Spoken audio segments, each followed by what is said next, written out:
The purpose of today is to talk about some of the things that we do at RL and some of the experiences around using software to automate elements of surveillance in a healthcare environment, typically around things that are risky. So infectious conditions. We've heard about sepsis. We'll talk a little bit about sepsis. But also other risks and elements that happen in a healthcare environment. But today we are going to focus on the sort of the infection side of things. So one of the concepts that we talk about is promoting a culture of safety. Our organization is very focused on that. That's all we do. We provide software for safer healthcare. And the concept of that automated surveillance process is about moving from being reactive to things that have happened to hopefully being able to bring information to the right person at the right place in the right time to then drive some proactivity. And I'm not going to say predictive, because predictive assumes some degree of mathematics underneath and clinical decision support. That's not what we're talking about. We're talking about aggregating data that's already in your systems in an appropriate way that allow you to perhaps be a little bit ahead of the game. And I'm going to start by showing a 1-minute video from one of our clients in North America who can explain it far better than I can.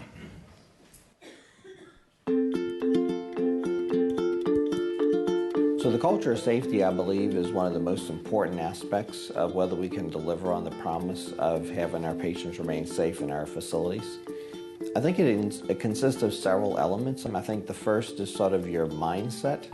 We still feel that some things like falls are not yet preventable, and we look to reduce their rate, but I don't believe we've thought enough about the fact that perhaps every fall is preventable. So it's important to be proactive in terms of prevention rather than reactive. We're trained to be reactive. So in medical school and residency, we're trained to respond to diseases. However, being reactive is not the way to get optimum safety. I think in the medical industry, we've grown accustomed to accepting those risks because we know that people die sometimes anyway. We know that they have complications sometimes anyway. But that's lulled us into the sense that it's okay for them to have some bad things happen, many of which are totally preventable. And I think unless you have that mindset that we're going to be absolutely safe and never have a patient get hurt by being in one of our hospitals, without that, you cannot achieve your highest potential.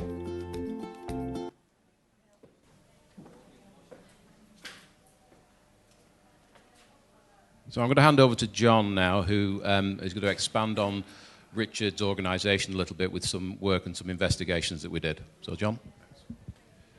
My role is also to make sure you're in the right room. So is this the thing you were expecting to be in? Because you've got a chance to go now. Fine. A couple of questions. How many people in here involved in infection control teams? Okay. How many people involved in the design and delivery of software inside an organization? Okay, a couple of people. How many people currently have a system in their organization that supports the kind of proactive awareness of data that may be in their system? Okay, so I guess most of you are here because you're interested in the idea that there might be something out there that can point you to the relevant date. There's lots of nodding heads now. So really this is a conversation that we're going to have, and the aim is it's going to be a conversation, I hope, about what would be useful. My background is Microsoft, 13 years, some software design around common user interface, if you're aware of that. I was one of the first commissioners in NHS England when it was called the Commissioning Board, working for David Nicholson, and before that I'd spent quite a lot of time in the NHS. So I sort of understand some of the challenges. I'm also pretty convinced that my mum died at Christmas 2015 of undiagnosed sepsis in a hospital trust in the south of England. So in the last couple of years, I've been on this journey about what exactly is happening here. You saw a little video about OSHNA. People know anything of OSHNA? Generally, America, well, it's Louisiana, it's the New Orleans healthcare organization, as you can see. Like all American systems, it's always got to be bigger and better than anything we have. Although 16,000 employees, it probably represents more of a whole CCG or almost an STP in the UK. And Ochsner's interesting because it's not like New York Presbyterian, it's not a rich environment, so it's more actually like the British system in some ways. So you'll notice at the bottom there, back in 2007, Ochsner's mortality rate for sepsis was 40%. They talk about 40 to 50%. Did anybody do the calculation today when Ron was talking, by the way? Because I think it's pretty clear that the UK rate is 23% currently, or England rate is 23%. There's some nodding. So that would mean that it's not 44,000, but something near 69,000 people dying of sepsis each year. Although I don't know if he meant us to read in between those lines, but that would also figure with the Emirates Stadium as well. And then the sepsis likely costs, you know, he was talking in the billions, and so are Ochsner. So the similarities, if anything, Ochsner in 2007 was twice as worse as us. And essentially, they realized that they were going to have to do something, and they kind of quickly formed this sepsis committee. And how many people here have done a similar thing? Okay, and is it, but the other hands aren't up because you're not directly part of it? Because there seem to be fewer hands then than there were in infection control team members. So this first step in a lot of cases hasn't yet been taken. Is that fair to say?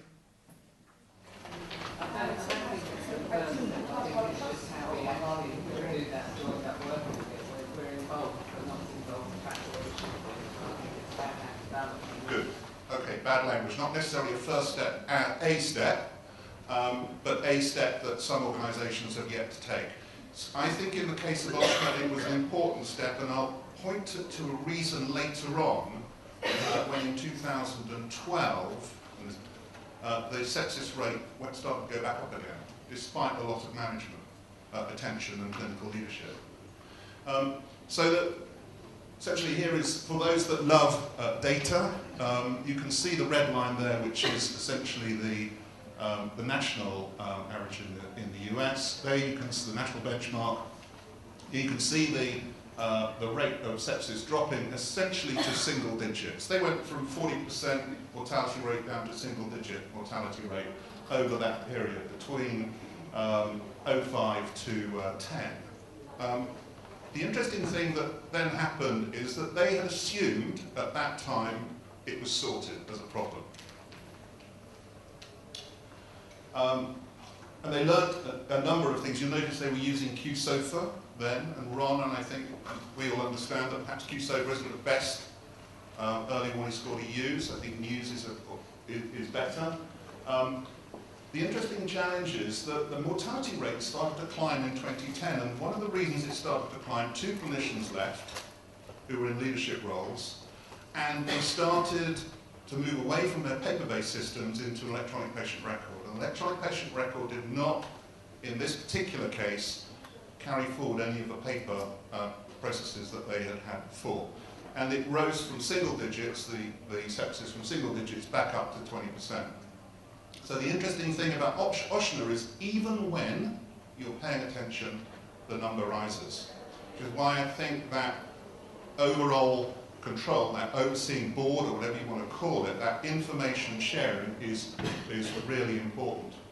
The one thing that they put in place, and we heard it today, after the 2010 was this rapid cycle feedback. The last 30 cases, so who does last 30 case reviews in here? Okay, it was 2 hands have gone up. You do them all? Okay, fine. 4. Okay, all right. So who does all case review as opposed to last 30 case? Okay, that's another good question, you see. Change the question, you get a different answer. If you've read the book, The Mum's Test, by the way, it's a really good book to read about how the question changes the answers. So about 7 people doing these reviews. In fact, what happened at Ochsner, they did the reviews and then they would do them every Friday with collegiate review. So anybody who thought they had didn't have a sepsis patient that turned out to be sepsis patient, there would be a one-to-one review. Interestingly, as the number of sepsis patient diagnoses went up, the number of UTI and other diagnoses went down. So you can essentially see the migration.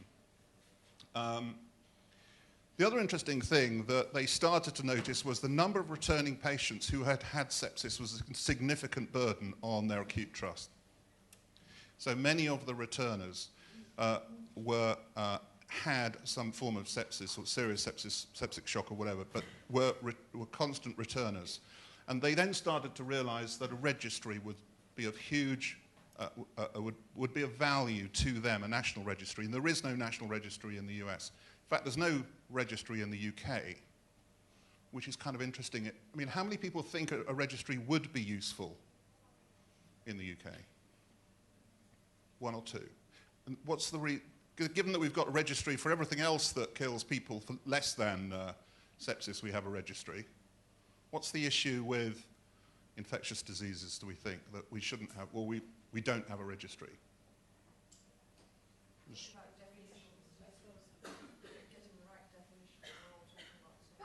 Okay, so it's about definitions of the sepsis, the international sepsis definition, or just definitions more broadly. So it would be a challenge to do. And if we could do it, with which is in theory what the HSNs are about, and create an observatory, build a registry, do you think that would have, would the research that would come out of it? Interestingly, of course, that the Sepsis Trust has had to do that research with the money from Whitewater, which is the research that Ron was talking about. People generally believe a registry, not just of sepsis, would be useful or not?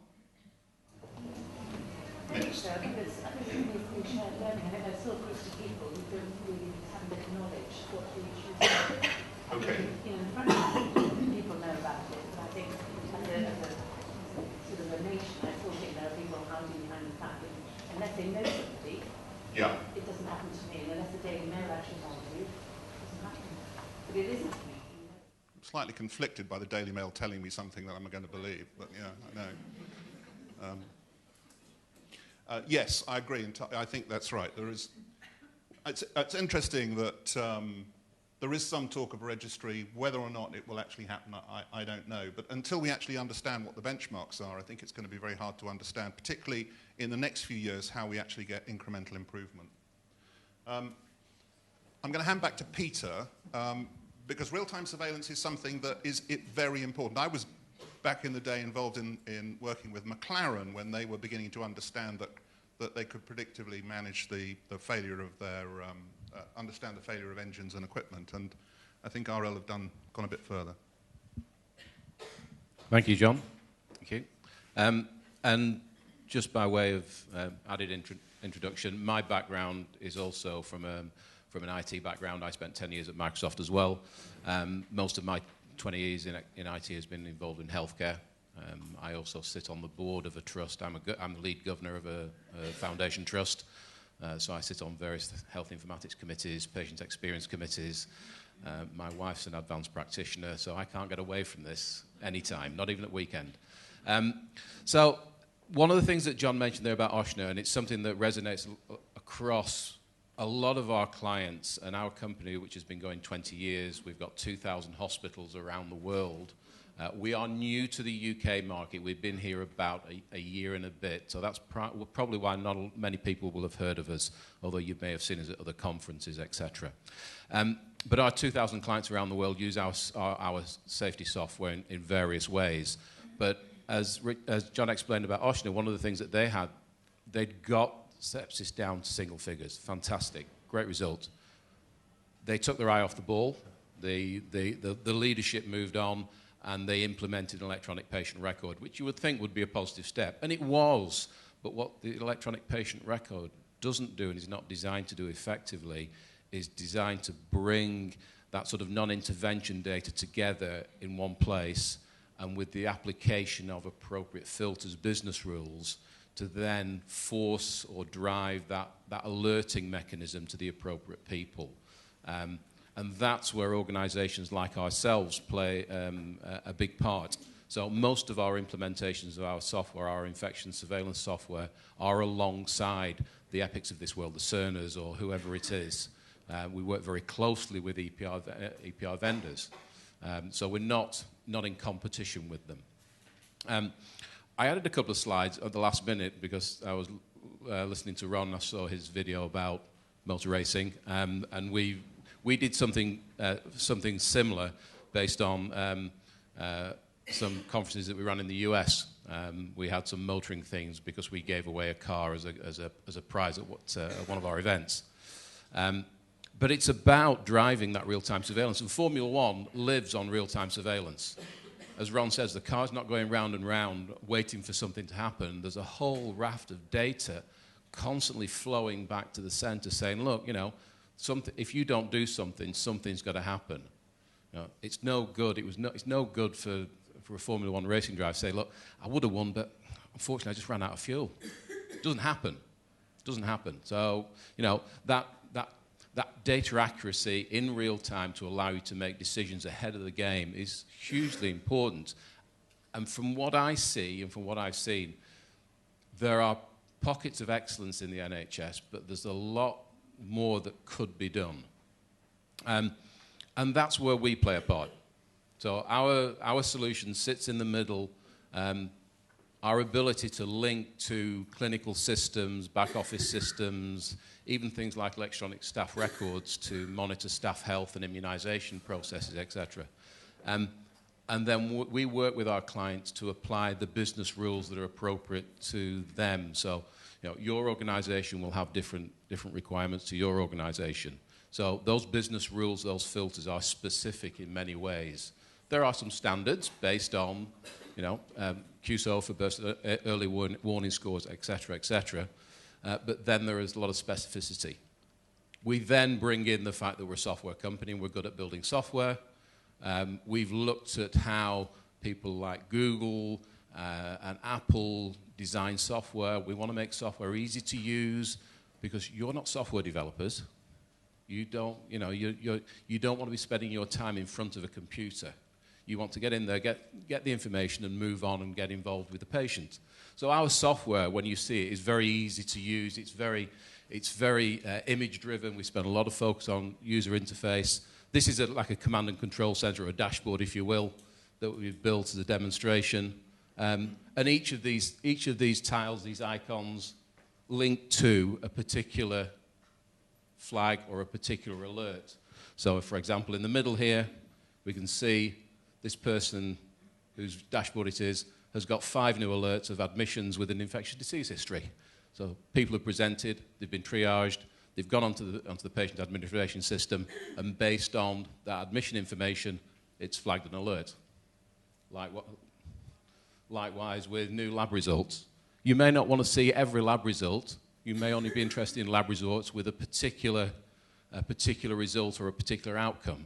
So you can apply that to your own work environment.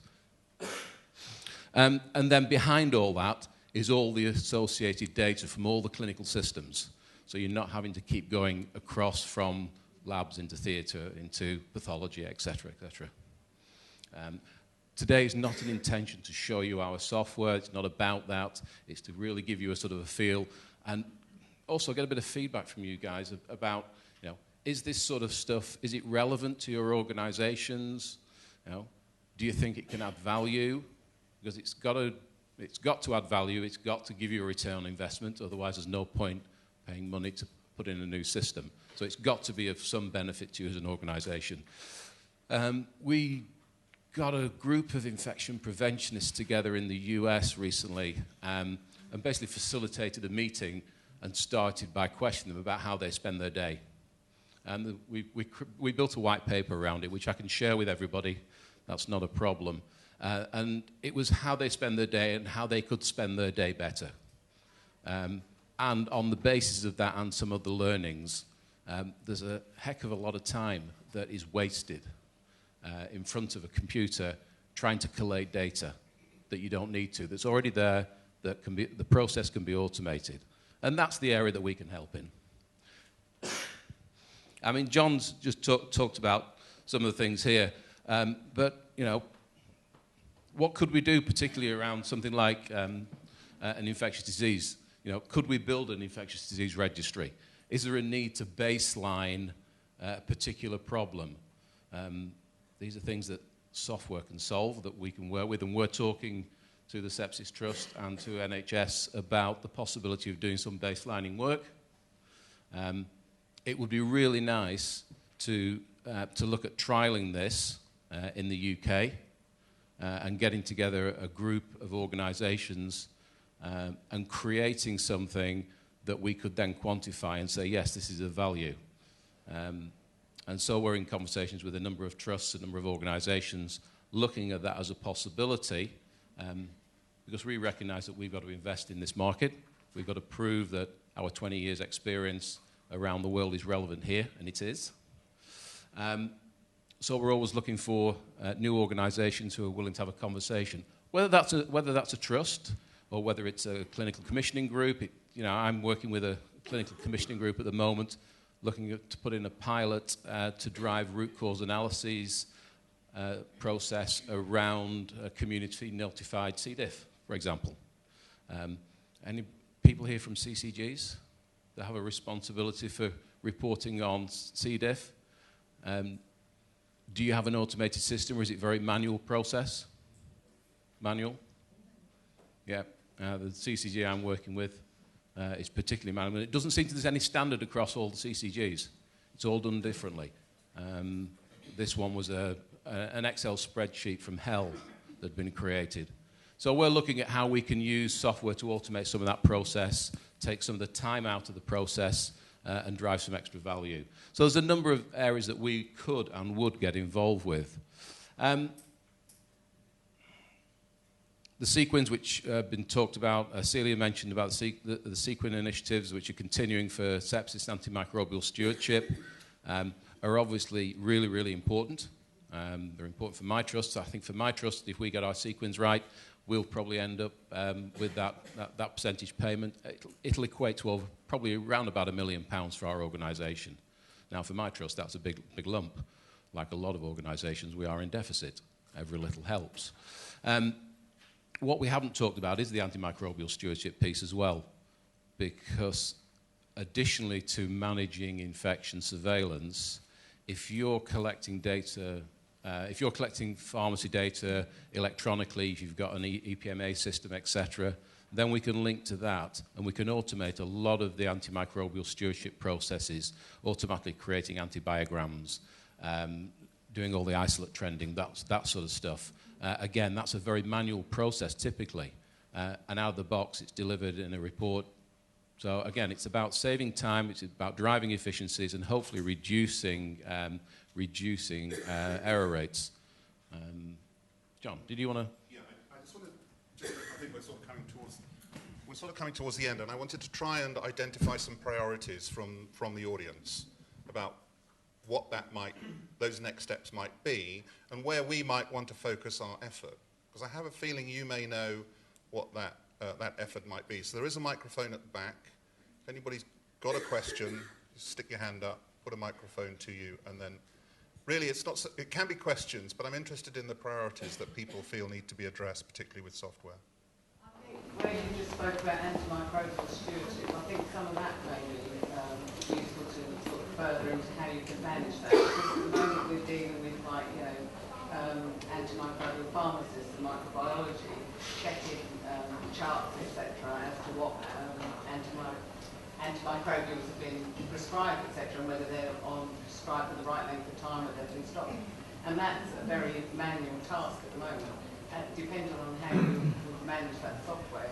I mean, I'm just conscious there's so many different parts of a record that go around a patient as to how you actually pull that all together to identify those. I mean, you mentioned Cerner. I mean, I've worked with Cerner and I've worked with ICNet over some of the stuff that you want. So I appreciate what you can pull out there from an infection control perspective. But for me, in reporting, I think they're very useful. I think for me, one of the things would be antimicrobial stewardship. So did people hear that point? Antimicrobial stewardship is an area where people need software support, particularly around data collection and understanding what may be in other professional systems. Okay, thank you. Yeah. So there's also the Antimicrobial Stewardship ceremony unit campaign. So how does your system fit into that? How does someone? I can't answer how it differs because I haven't seen what Cerner do. But yes, a lot of EPR providers will do other things because they want to be all-encompassing, and that's fine. Now, EPRs are great at managing that sort of intervention piece for the patient. The extra add-ons tend to deliver a percentage of what an organisation needs, whereas a specialist organisation like ourselves that focus on that particular area, we can drive better information,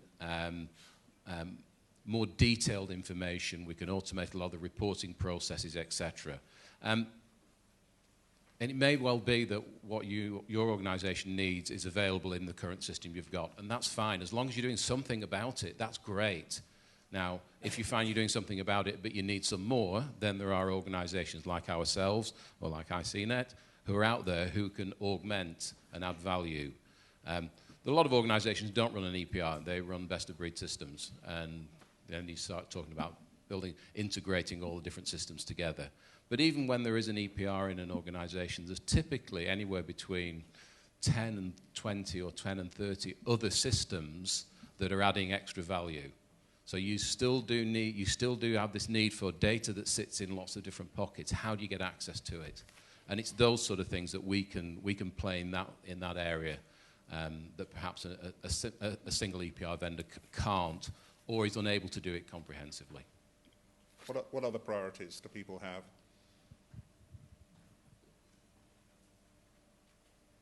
Need more money. Need more money. Yeah. Yeah. I think one of the issues I've just come out of working in acute trust in governance and moved to a couple of things. One is that you touched on this, everywhere is different, so every organisation is different, and we're dealing with a care home where they might barely have a computer to then a whizzy acute trust has got lots of things that none of them talk to one another, and how do you get whole pathway information in that sort of scenario? And also when in my previous role in governance, the whole feeding the beast.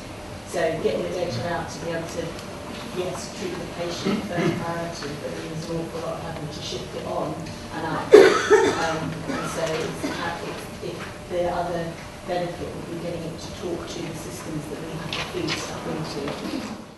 Yeah, so did everybody catch that? That's more about recognising that every organisation is different, different in scale, in size, in maturity and experience. So a care home with a single computer that's probably 10 years old to a big organisation.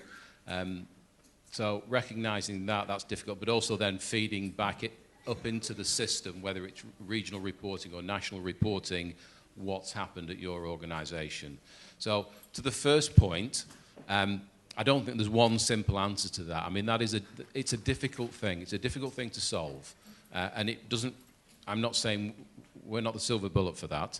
It requires everybody talking together and everybody working together. And there's been a lot of work with primary care systems who are now being more and more open about allowing access to their information and providing information out, which is great. So now 2/3 of acute trust can see a summary care record. That's a fantastic step forward, and we need to keep pushing for those sort of things. So I'm not saying our software is the answer to that. We can be part of that solution. As far as reporting, we've got lots of examples where we do regional and national reporting back up. So things like NHS in the US, we automate all that process. So by having data in our system that's aggregated from various clinical environments, we can then again, template, automate the generation of that type of reporting. So here, whether it's NRLS or whatever it is, we can build those and again take some of that burden away. There's a question at the back and a question at the front. So we'll just get your microphone. It's left by my biggest criticism is duplication of work when we're reporting. We're reporting things on a local system, which we've got ICNet, and then we're duplicating the effort by putting it into Public Health England's data set. And there's a great reluctance from Public Health England to open up to key systems to automate the data upload. We've piloted with SSI data successfully, but I think that needs to be taken into account, and I think that needs to, that system developers need to try to stop that duplication of effort. Okay, interesting. Yeah, interesting, and I agree with you. And again, we can be part of that solution, but I don't work for Public Health England. They have policies, whether they're good policies or bad policies. I don't think today's the time to mention that, but there are things that can be done, absolutely. There's a question here. Can I just make a point about the OSHNA data that you started off with? I mean, 40% mortality to less than 10%. I mean, it's very good, but instinctively, and I'm sure a lot of other people felt this as well, that looks too good to be true. Are you actually able to validate that is accurate? And if somebody says, well, have the criteria for calling things sepsis changed? You're actually able to validate that, Do you want me to answer that? Yeah, there you go. Yeah, yes, and although it doesn't help. Yes, although it doesn't help you with a URL, a blue URL link. The link on the presentation has got the peer-reviewed information about the OSHNA case study, both down and up and down again. And they are willing to they are willing to talk to pretty much anybody about their experiences. They're open. They've provided a lot of documentation. Their paper-based order sets, which are part of the system, that got down to single figures, which are the things that couldn't be recreated in the electronic patient record. Yeah, I've forgotten his name, but the new medical dean at OSHNA Medical School actually came from King's, so is literally just arriving. So it may be even easier to find that information out of OSHNA. I agree with you. I mean, it's a fantastic story, and we had a conversation last week with them to verify it, and they provided again the peer-reviewed papers.